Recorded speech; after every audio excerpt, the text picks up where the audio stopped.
اپنی جگہ بک کروانے والا اس دن جو سخت گرمی ہوگی اس دن سے بچنے کے لیے کوئی بکنگ کروانا چاہے تو آج بھی اللہ موجود ہیں، آج بھی اللہ بلا رہے ہیں کہ آؤ بکنگ کروا لو، آؤ۔ اس دن پھر بکنگ نہیں ہو سکتی، اس دن پھر کوئی چیز تمہارے کام نہیں آ سکتی۔ آج کی جنہوں نے بکنگ ایڈوانس بکنگ کروائی ہوگی انہیں کو اللہ کے عرش کا سایہ نصیب ہوگا۔ تو اللہ تبارک و تعالی فرماتے ہیں والذین یبیتون لربہم سجدا وقیاما، سجدے میں رہ کر اپنی راتیں بسر کرنے والے اور سجدے کے قیام کی حالت میں اپنی راتیں بسر کرنے والے۔ اور میرے بھائیوں، ایک وہ آدمی بھی ہوگا رجل قلبہ معلق بالمساجد، ایک وہ شخص جس کا دل مسجدوں کے ساتھ اٹکا رہتا ہے، جس کو ہم مسیتڑ کہتے ہیں بڑی تحقیر کے ساتھ، ہم حقارت سے کہتے ہیں مسیتڑ۔ ہر وقت اس کو دیکھو تو یہ مسجد میں ہی گھسا ہوتا ہے، باتیں کرنا جمعہ کے دوران جائز نہیں ہوتی۔ تو مسجد میں جانے والا شخص ایک نماز پڑھی دوسری کے انتظار میں بیٹھنے والا، اور ایک نماز پڑھ کر دوسری کا انتظار کرتا ہے کہ کب وہ وقت آئے اور میں دوبارہ مسجد میں جاؤں، اللہ کے سامنے حاضری دوں۔ وہ شخص جس کا دل مسجد کے ساتھ لگا رہتا ہے، وہ شخص قیامت کے دن اللہ کے سائے کا آج ہی اس نے اپنا ایڈوانس بکنگ کروا لی۔ اور ہماری حالت کیا ہوتی ہے؟ ہماری حالت یہ ہے کہ ہم اذان ہو جائے، نماز پہلے تو پڑھنی نہیں، اور اگر کبھی کسی نے کھینچ تان کر لے آیا مسجد میں تو اب واپس گئے، اب دوبارہ جب وقت ہونا ہے تو اذان تو ہو جائے، یار ابھی نماز پڑھ کے آئے پھر اذان گئے۔ مولویوں کو ایک ہی کام ہوتا ہے، نماز پڑھتے۔ میرے بھائیوں، اللہ کی قسم یہ بہت سخت جملے ہیں، یہ اسلام پہ بہت سخت جملے ہیں، اللہ کے احکام پہ بہت سخت جملے ہیں۔ اللہ کے حکم کو آپ اس حقارت کے ساتھ کہتے ہیں۔ ڈی سی اے سی ایم این اے وغیرہ وہ ایک فون کرے، آپ کو کہے جی آپ میری کوٹھی پہ تشریف لائیں، آپ جلدی سے جا کر اس کے پاس حاضری دیتے ہیں، آپ گھر پہنچے وہ دوبارہ سے فون کر دے، رنگ کر دے کہ جی جناب آپ سے پھر سے کام ہے، آپ تشریف لائیں۔ جی جی بالکل حاضر، میں ابھی آیا۔ اس وقت نہیں کہتے کہ میں ابھی آپ کے پاس آیا ہوں اور پھر آ جاؤں۔ اور اللہ تبارک و تعالی آپ کو دعوت دیں، آپ کو اپنے گھر میں بلائیں، آپ اس حقارت والے انداز میں کہیں کہ ابھی آپ کے گھر سے آیا ہوں، پھر بلانا شروع کر دیا۔ نہیں میرے بھائیوں، اس گھر کے ساتھ، اللہ کے گھروں کے ساتھ محبت کر لو، اپنی جوانیوں میں اللہ کی طرف اور نیکی کی طرف پلٹ آؤ، تب میرے بھائیوں کامیابی ہے۔ اور وگرنہ یہ رواج کا ہمارا اسلام، رواجی اسلام ہمارا کسی کام نہیں آ سکتا۔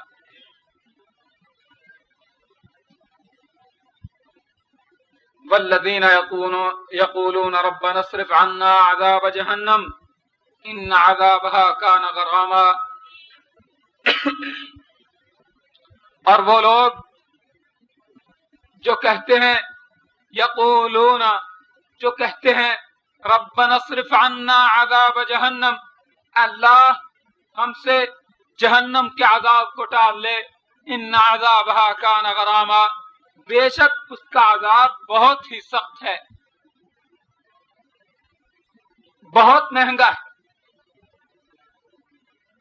میرے بھائیوں، کتنے ہیں جن کی آنکھیں کبھی اللہ کے عذاب سے ڈر کر بہہ گئی؟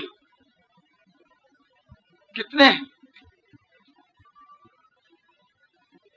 اپنے بیوی بچوں کی محبت میں تو لاکھ بار ہم روتے ہوں گے،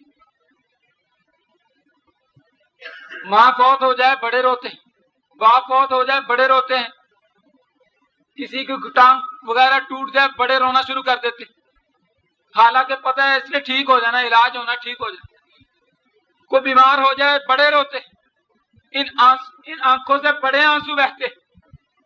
لیکن کبھی یہ سوچا ہو کہ یہ میرا بھائی، یہ میری ماں، یہ میری بہن، یہ جس لائن پر چل رہی ہے اس کے آگے جہنم ہے، یہ جہنم کے گڑھے میں گرنے والی ہے۔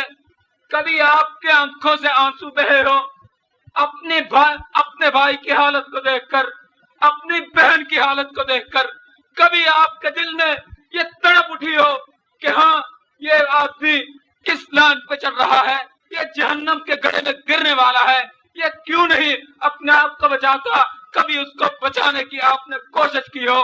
میرے بھائیوں، اوروں کی بات کو چھوڑو، کبھی آپ نے یہ سوچا ہو کہ جس لائن پہ میں چل رہا ہوں اس کے آگے جنت آتی ہے یا اس کے بعد جہنم ہے؟ اگر میں جہنم میں گر جاؤں تو پھر میرا حل کیا ہے؟ کیا اس جہنم سے پھر کبھی نکلنے کی گنجائش ہے یا نہیں؟ یا وہاں کچھ سنائی دے گا یا نہیں؟ وہاں زندگی کس طرح کی ہوگی؟ نہیں میرے بھائیوں، ہم اس بات کی پرواہ نہیں کرتے۔ ایک بچہ ہوتا ہے، وہ ابھی 4-5 سال کی عمر میں ہوتا ہے، ہم اس کے لیے یہ بندوبست کرتے ہیں، اس کے لیے کوئی اچھا اسکول تجویز کرتے ہیں، بہترین استاد کا بندوبست کرتے ہیں، اپنے گھر میں جب بھی آتے ہیں اس کی ماں کو ڈانٹتے ہیں، اس کو پڑھاتی کیوں نہیں ہے، یہ سیکھتا کیوں نہیں ہے، ہر وقت کھیل کود میں لگا رہتا ہے، یہ پڑھتا کیوں نہیں ہے۔ اس کی بہن کو ہم ڈانٹتے ہیں، اس کے بھائی کو ڈانٹتے ہیں، اس کو اپنے ساتھ کیوں نہیں بٹھاتے، یہ پڑھتا کیوں نہیں ہے، اس کو ابھی تک یہ پہلی کا قاعدہ نہیں آیا۔ یہ ہم میرے بھائیوں اپنے اس مستقبل کے لیے، اپنے بچے کے اس مستقبل کے لیے جو چند سال پہ محیط ہے، یہ پتہ نہیں ہوتا کہ اس بچے نے 10 سال کی عمر کو پہنچنا ہے یا نہیں، اس نے 20 سال کی عمر پانی ہے یا نہیں، اس کی عمر 30 پہ ختم ہو جانی ہے یا نہیں۔ ہمیں اس بات کا علم نہ ہونے کے باوجود میرے بھائیوں ہم کبھی اس کے مستقبل کو چھوڑتے نہیں کہ چلو اس کو موت تو آئی جانی ہے، یہ زندگی چھوٹی سی ہے، اس کی کیا پرواہ ہے، چھوڑو ایسے ہی گزر جائے گی۔ کبھی ہم نے یہ بات نہیں کہی، لیکن وہ زندگی جو کبھی ختم نہ ہونے والی ہے اس زندگی کے لیے میرے بھائیوں کبھی ہم نے اپنے بچوں کی تربیت کی ہو، کبھی ہم نے اپنے آپ کی تربیت کی ہو، کبھی ہم نے اپنے بہنوں کی تربیت کی ہو، کبھی ہم نے اپنی ماں کو کہا ہو کہ ماں نماز پڑھا کر، کبھی ہم نے اپنی بیٹی کو پردے کا کہا ہو، کبھی ہم نے اس کو عوریاں فلمیں اور گانے سننے سے منع کیا ہو کہ نہ بیٹی یہ کام نہ کیا کر، بے پردہ نہ نکلا کر، بیٹی یہ تجھے جہنم میں لے جائے گی، بیٹی تو یہ کام نہ کر، تجھے یہ جہنم میں لے جانے والا کام ہے، بیٹی تو اپنے آپ کو قرآن اور سنت سننے پہ لگایا کر، ڈائجسٹ چھوڑ دے، اللہ کا قرآن پڑھا کر، قرآن اور حدیث سنا کر، اس میں تیری فلاح ہے۔ نہیں میرے بھائیوں، بلکہ ہم اس کے لیے ڈائجسٹ خرید کر لاتے ہیں، اخبار جہاں کا گند لے کر آتے ہیں اور اپنے گھر میں ٹی وی رکھ کر اس کو سارے معاشرے کا، پوری دنیا کا گند اس کو دکھلاتے ہیں کہ ہاں تیری تربیت اس نہج پہ ہونی چاہیے، یہ یہود و ہنود ان کے نہج پہ ہونی چاہیے، ان کے مذہب کے مطابق ہونی چاہیے، ان کے لباس تم نے اپنانے ہیں، ان کے شاہکار تم نے اپنانے ہیں، ان کے ماڈل تم نے اپنانے ہیں، جو چاہیے وہ اشارہ کر، میں ابھی آپ کو خرید کر لا کر دیتا ہوں۔ عزیز بھائیوں، کبھی ہم نے اس کو اس بات پہ نہیں لگایا کہ اپنی ماں خنسا کی بات سن لے، کبھی ہم نے یہ نہیں کہا اپنی امی عائشہ کی بات سن لے، کبھی ہم نے یہ بات نہیں کہی کہ حفصہ کے سیرت کو اپنا لے، کبھی ہم نے یہ بات نہیں کہی زینب کی سیرت کو اپنا لے۔ کیوں ہم نے اس کو سیرت دی؟ تو کس کی؟ ان ملعونوں کی، ان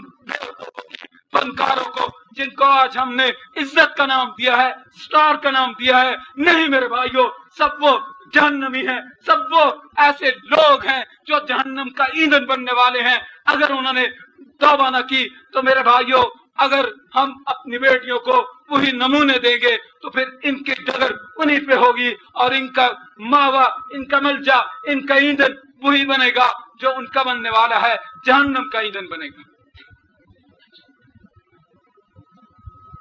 عزیز بھائیوں، اس جہنم سے کبھی ہمیں ڈرے نہیں، لیکن اللہ کے بندے وہ اپنی راتوں میں رو رو کر اللہ سے یہ دعائیں کیا کرتے ہیں، ربنا اصرف کہ اللہ ہمیں جہنم کے عذاب سے بچا دے۔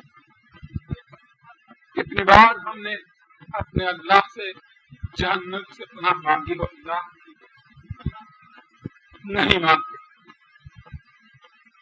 یہ ضرور ہم کہتے ہیں مولوی صاحب آپ ذرا دعا کیا کریں، کاروبار بہت ٹھنڈا ہے، کاروبار ٹھیک ہو رہا ہے۔ یہ ہم ضرور کہتے ہیں اپنے کسی بزرگ کو کہ بیٹا پڑھتا نہیں ہے، یہ ذرا پڑھنے لگ جائے۔ کبھی ہم کسی کے بعد آپ چھانتے ہیں کہ تعویذ لکھ دو، یہ بیٹا پڑھتا نہیں، ضدی بہت ہے۔ میرے بھائیو، یہ مستقبل چند سال کا مستقبل ہے، اور وہ ایک زندگی پوری باقی ہے جو جب شروع ہو جائے گی اس کے بعد کبھی ختم نہیں ہوگی۔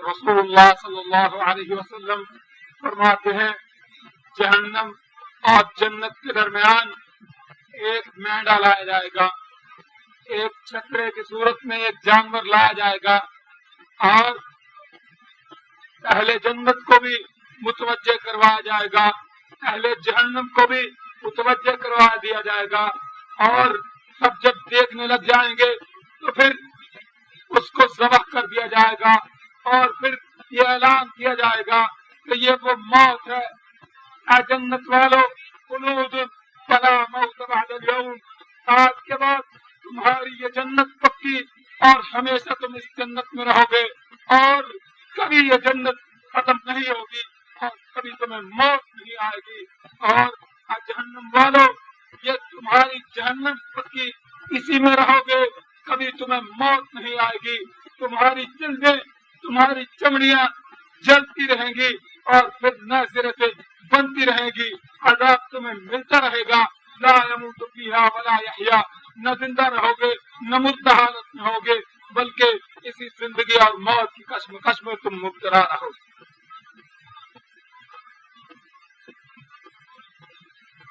تو عزیز بھائیو، اس جہنم سے ڈر جاؤ، اس جہنم سے ڈر جاؤ، اللہ کے لیے ڈر جاؤ۔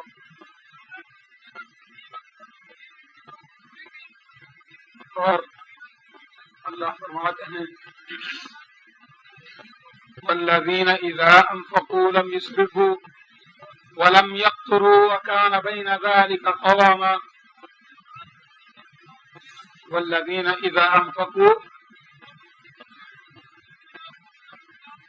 جب اللہ کے بندے خرچ کیا کرتے ہیں، لم یسرفوا تو وہ اسراف نہیں کرتے، وہ حد سے بڑھتے نہیں، ولم یقتروا کنجوسی بھی نہیں کرتے، وکان بین ذلک قواما، اسراف اور کنجوسی کے درمیان وہ میانہ روی اختیار کرتے ہیں۔ عزیز بھائیو، آج ہماری حالت کیا ہے؟ ہم اپنے گھروں میں جائیں، حالت یہ ہوتی ہے اگر ایک گھر کے اندر 5 افراد ہیں تو 20 جوتے کم از کم موجود ہوں۔ یہ جی ٹوائلٹ جانے کے لیے ہے، یہ باہر گھومنے پھرنے کے لیے ہے، یہ ذرا اونچے سوسائٹی میں جانے کے لیے ہے، یہ دفتر جانے کے لیے ہے، یہ کوئی بیاہ شادی آ جائے تب۔ یہ جوتے کس لیے؟ ایک بندہ ہے اس کے 5-6 جوتے، کس مقصد سے؟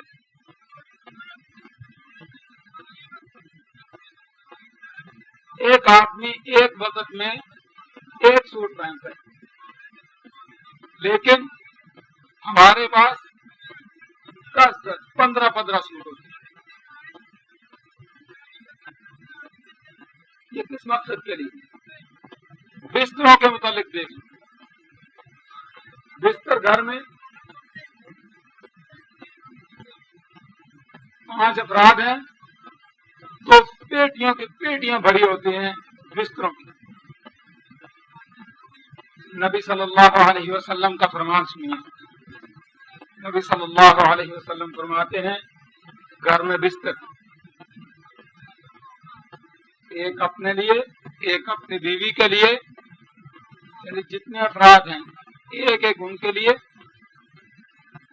اور ایک مہمان کے لیے، اور چوتھا شیطان کے لیے.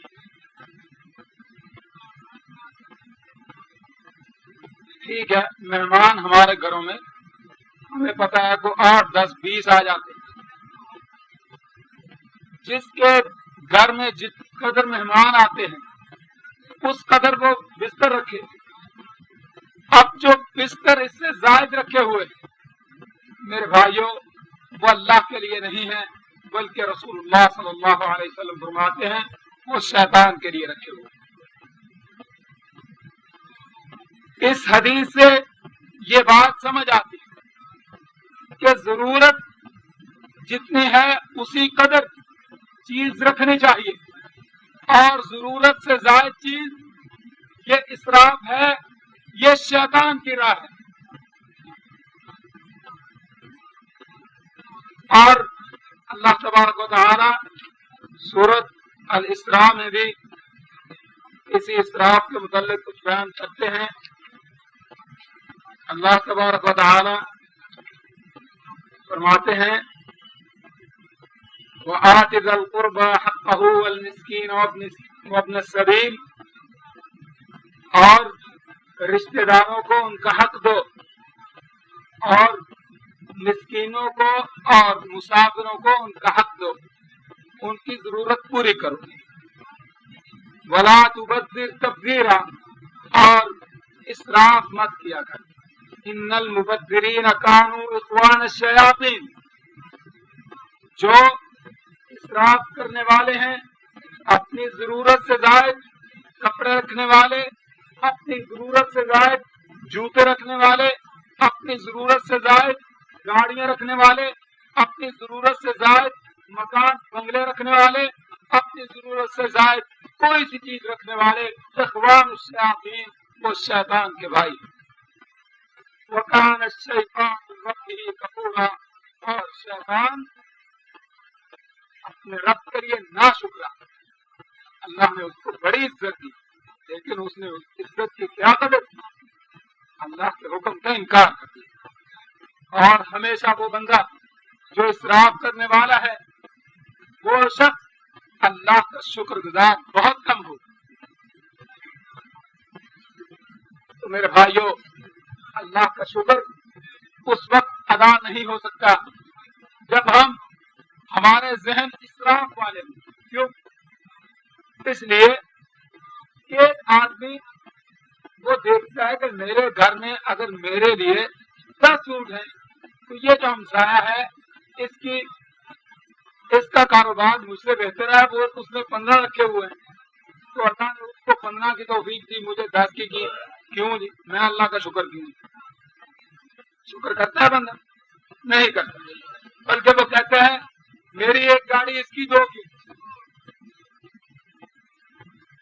اس لیے اسراف کرنے والا، ضرورت سے زیادہ مانگنے والا اور ضرورت سے زائد استعمال کرنے والا وہ کبھی میرے بھائیوں اللہ کا شکر ادا نہیں کر سکتا. اللہ کا شکر وہ بندہ ادا کرتا ہے جس کو قناعت نصیب ہو جائے، جس کو جتنا ملے اس پہ خوش ہو جائے کہ اللہ تیرا شکر ہے، میں اپنے گھر میں اچھی خاصی روٹی کھاتا ہوں، کہیں بھیک نہیں جو مجھے مانگنی پڑتی. یہ نہیں کہتا کہ ہاں یہ بتایا یہ تو مجھ سے اچھی کھاتا ہے، اس کا کاروبار مجھ سے بہتر، اس کی 4 دکانیں میری ایک، اس کی پراپرٹی مجھ سے زیادہ. نہیں، یہ لالچ اس کے دل میں نہیں ہوتا. اور میرے بھائیو ہم کھانے پینے میں اسراف کرتے ہیں. کھانے پینے میں ایک تو ہے کہ ضرورت سے زائد ہم پیٹوں کو بھر بھر کر کھاتے ہیں. رسول اللہ صلی اللہ علیہ وسلم فرماتے ہیں کہ مومن کو اپنی کمر سیدھی کرنے کے لیے 3 لقمے کافی. یعنی چند لقمے کافی ہیں اور وہ 3 سے 9 تک بنتے ہیں. یعنی آپ یوں کہہ لیجئے کہ ایک روٹی ایک وقت, یہ تقریباً 8-9 لقمے اتنے ایک بنتے. اور رسول اللہ صلی اللہ علیہ وسلم نے فرمایا کہ مومن ایک آنتنی میں کھانا کھاتا ہے اور کافر 7 آنتنیوں میں کھاتا ہے, 7.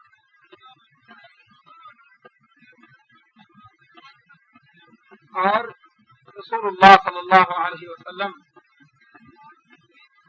تو وہ مہمان جس کی آپ نے خاطر توازو کی, ایک بکری کا دودھ اس کو پہلے پلایا, دوسری کا بھی پی گیا, تیسری کا بھی پی گیا, چوتھی, 5ویں, 6ٹھی, 7ویں کا بھی. نبی صلی اللہ علیہ وسلم نے پھر صبح یہ بات فرمائی کہ مومن ایک آنتنی میں کھاتا ہے اور یہ کافر مہمان تھا, یہ 7 آنتنیوں میں کھا کر گیا.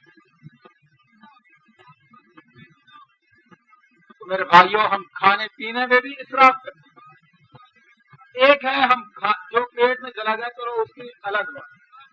ہم اپنے ٹیبل پہ پتہ ہوتا ہے ایک آدمی کھاتا کتنا ہے, ہم اپنے دسترخوان پہ اس ضرورت سے کہیں زیادہ لا کر جمع کر دیتے ہیں. ایک بندے نے کتنا کھانا ہے پتہ ہے, چاول کتنے کھانے ہیں, روٹی اس نے کتنی کھا لینی یہ پتہ ہے. لیکن 2 بندوں کو کھانا, وہ ہمارے 2 بندوں کا تیار کیا ہوا کھانا وہ 10 بندے کھا جاتے ہیں, 10 بندے شیر ہو جاتے ہیں. یہ 8 بندوں کا کھانا ہم نے فضول تیار کیا ہے, اس شیطان کو خوش کیا. اسی طرح شادی بیاہوں میں میرے بھائیوں ہماری حالت بہت خراب, بہت نازک. اور یہ بات کہی جاتی ہے کہ منصوبہ بندی اختیار کرو. کیوں؟ کھانے پینے کو ملتا نہیں. میں کہتا ہوں کھانے پینے کو اتنا ملتا ہے, ہم اس کو ضائع کرتے رہتے. اور اللہ تبارک و تعالیٰ اگلی ہی صفت یہ بیان کرتے ہیں والذین لا يدعون مع اللہ الہا آخر, وہ لوگ جو اللہ کے سوا کسی کو نہیں پکارتے. انشاءاللہ پھر کبھی موقع ملا تو اس کی وضاحت کریں گے. ولا يقتلون النفس التي حرم اللہ, اور وہ جس جان کو اللہ نے پیدا کیا اس کو قتل نہیں کرتے. یہ مومن کے فطر کہ وہ بچوں کو ضائع نہیں کرتا, وہ اللہ کی نعمت کو ضائع نہیں کرتا, قتل نہیں کرتا, وہ منصوبہ بندی کے پروگراموں پہ نہیں چلتا. کیوں؟ کس ڈر سے؟ خشیت املاق, یہ آپ کے ساتھ کھانے کی وجہ سے یا وہ پیاس قحط کی وجہ سے تم اپنے بچوں کو قتل کرتے ہو, اللہ اس سے منع کرتے ہیں. تو اللہ ہمیں اسراف سے منع کرتے ہیں. اور دوسرا رخ اس کی بخیلی, کہ بخل.